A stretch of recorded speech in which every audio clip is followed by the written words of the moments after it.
Hello and welcome to my autism diagnosis story. I'd like to start by saying, holy fuck, like I have a new found appreciation for YouTubers because this is probably the third day and the sixth time I've attempted to record this video, and it's a lot more work than people think. Anywho, I'm feeling quite vulnerable, but I really want to get this out, so I'm just gonna go with it. Apologies for the ugly background. I'm losing daylight and I cannot be bothered to tidy things anymore. BTW, I don't have a baby, that's my sister's baby thing. So my autism diagnosis story. So hello, my name is Jessica. You can call me Jess. Am I supposed to look here? Am I supposed to look here? Maybe I'll look here. My name is Jessica. I'm 32 years old right now. I live in British Columbia, Canada. I was diagnosed with autism about a year ago now. My story starts... I guess I never really thought that I was different in like a disorder sense. I struggled in school and I had a pattern. I just thought I was an idiot, to be honest. Struggled in school, graduated. I went to film school, did a year of film school, and then I went and did medical lab assistant course, which was only a year, and then I decided to go to nursing school, and this is just going to be an overview because did I say that already? Because I just want to get the story out here. It takes forever to upload these to YouTube, and I think I'm hoping that my story, the diagnosis story, will be a good foundation to other videos, or if anyone watches, if you have any questions, I think that would be, it's easier for me to answer questions than it is to just offer information, believe it or not, because I'm actually a very good monologuer, as my friends can attest to. So anyway, to be honest, which breaks my heart to say it now, I just thought I was an idiot. So somehow I got into nursing school. I remember the first day of nursing school. I remember just thinking, oh my God, I can't believe, they've made a mistake. I wonder how long till they realize that I'm not actually meant to be here. So I had severe imposter syndrome.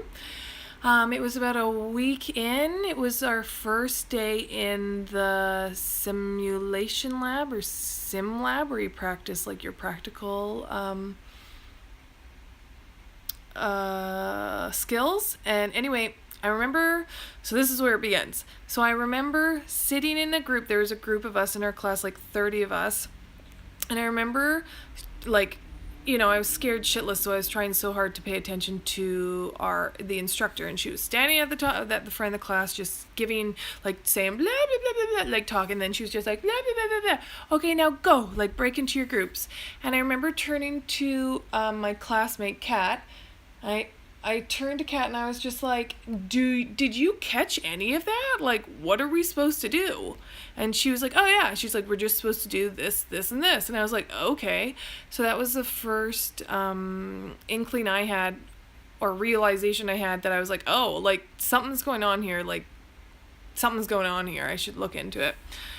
So anyway, I went to my family physician and I said, hey, I asked her for a referral for an audiology assessment because I thought I might have audio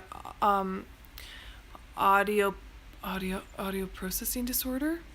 So I went to St. Paul's in Vancouver. I had 7 hours of testing over 2 days with 2 different audiologists, and the results came back, and the audiologist was like, well, you have above average hearing. And I was like, oh, fuck. And he said, have you ever looked into learning disabilities?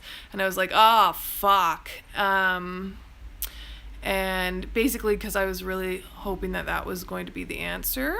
So I went back to my doctor and I told her the results. And she's like, well, do you ever have problems like focusing? And I was like, yeah, like totally I do. So then she referred me to a specialist in North Vancouver, and I think I had about 6 sessions where he assessed me, and I was diagnosed with ADHD. So I was over the moon. I was so happy. I was like, oh, yay, like that sucks I have ADHD, but at least now I know what it is, so that I can do something about it. So then I carried on through school. I went to the disability services office at my school and to get like accommodations, and I asked for a referral to UBC for a adult psychoeducational assessment, which is basically an assessment that looks at like how you learn, like everything to do with you and learning. And the advisor was not she was just like, I don't know why you want this, but okay. So she sent a referral. I think she referred or I self-referred. And anyway, I went for a psychoeducational assessment, which was one of the most amazing experiences of my life. I found out that I'm not an idiot, that I'm just not an idiot. It was just an amazing experience. Like my life changed after that. The psychoeducational assessments once I got the results. So then by that time I must have been like 25, 26. So life carried on. I somehow got through nursing school, and then I just started like, there was something about ADHD that just didn't fit. It just didn't fit. It didn't like answer all the questions I had. And then anyway, I remember one day I was just I was on the internet, and I don't know how, but I just for like shits and giggles, I took that Asperger's quiz. I think it's like RDOS or something. And the results came out like most likely autistic, like something like that. And I was like, no. I was like, this is why people should not do online like tests. Then anyway, I carried on, and it was probably a couple years later where I stumbled upon like a lecture about women with autism, and I don't even know why I listened to it. I think it was by Tony Atwood, if I got that right. And I was just like, I was like, he was listing all the traits, and I was like, isn't everyone like that? And then anyway, life carried on a bit more. I didn't do anything about it, but I was just more and more like the ADHD just wasn't fitting. And I just got to a point in life where everything was about to implode. Like my activities of daily living, like showering, like cleaning, like instrumental activities of daily living, like taking care of myself. Like I just felt burnt out. My relationships were suffering. My work life was suffering. And I just got to the point where I felt like I was about to implode emotionally and like physically. And I'm just paranoid that people can hear me, even though there's no one. But so anyway, I ended up going to this other family physician, and I asked him, I was like, hey, I think I may have been misdiagnosed ADHD. I think I might, I want to rule out autism. So anyway, after a lot of research, I found a psychiatrist at UBC, Dr. Anthony Bailey, and I waited 1.5 years, and yeah, I went last March about a year ago, and he was like, yeah, you got mild autism. And anyway, ever since then, it's just been, I'm still processing it, but it just fits, it fits for me.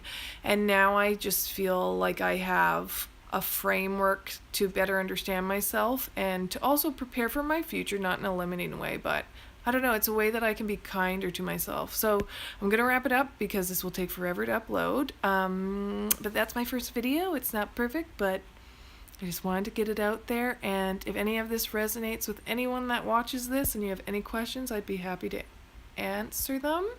And I will try to think of other things to talk about. Thanks for tuning in. Until next time, bye-bye.